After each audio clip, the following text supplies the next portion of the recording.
Let's take a look at a situation where we have a single hit to right field with either no runners on base or a runner on third base.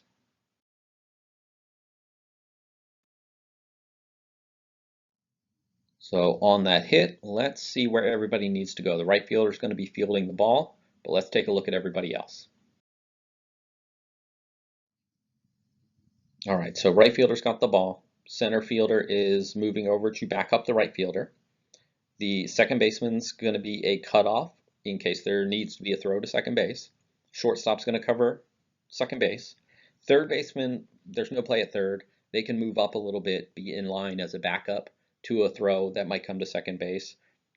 Left fielder can move down and be a backup to that. The catcher can stay home if there's a play at the plate. If there is a runner on third, we're going to need the catcher there. The pitcher probably needs to move back to be a backup for the catcher in that situation. With a runner on third, play at the plate possible, pitcher can move and back up the catcher. If there is no play at home plate, or if there's no runner at all, then the pitcher can move over toward first base, and in case there's a throw to first, they can kind of get in a position where they might be able to be a backup in that position. First baseman's going to cover first because really the only play here in what we're looking at is maybe a play at first base. Otherwise, we're just trying to get the ball to the infield, so maybe hit that cutoff or just get it into second base. If we have a play at first, we want to be available to do that, but that's depending on where the ball is, that's not always a possibility.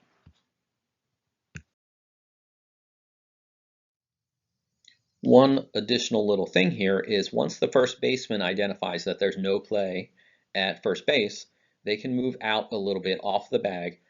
This is not to really help out in any way, not to field anything, but what we can do is trick that batter to think that no one's covering and they can round that base a lot more. And we can do this in a number of situations, but I want to call attention to it here.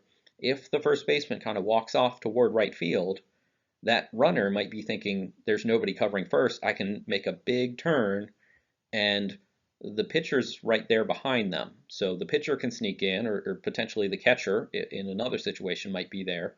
And one of them can be covering the base from behind and the batter doesn't realize it. So that's always a good thing to kind of sneak in, be there, just in case we get in that situation where that runner takes a big turn, gets halfway between first and second, thinking nobody's there to cover, the first baseman's not looking, and we can fool them a little bit and then have somebody sneak in behind them to cover the base.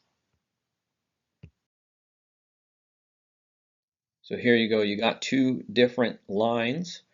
One, if we're just trying to get the ball into the infield, maybe if there's a play at second, depending on how hard that ball is hit and how far, how deep it goes. If that batter is really trying to turn this into a double, we want to have the second baseman as the cutoff, shortstop cover the base, third baseman as a backup, and left fielder as an additional backup. If the play is going to be at first and maybe we're fooling that runner, first baseman is going to stay at first. But once they read that there's no chance we're going to get this runner, the batter's already gotten to the base pretty much. They can walk off, but we still have a nice line there. We have the first baseman there as kind of a cutoff position, still in line. The pitcher is there to cover the base, and the catcher can be the backup. So even in that situation where we're kind of trying to fool them, we still have a nice line of cutoffs and backups and people covering bases.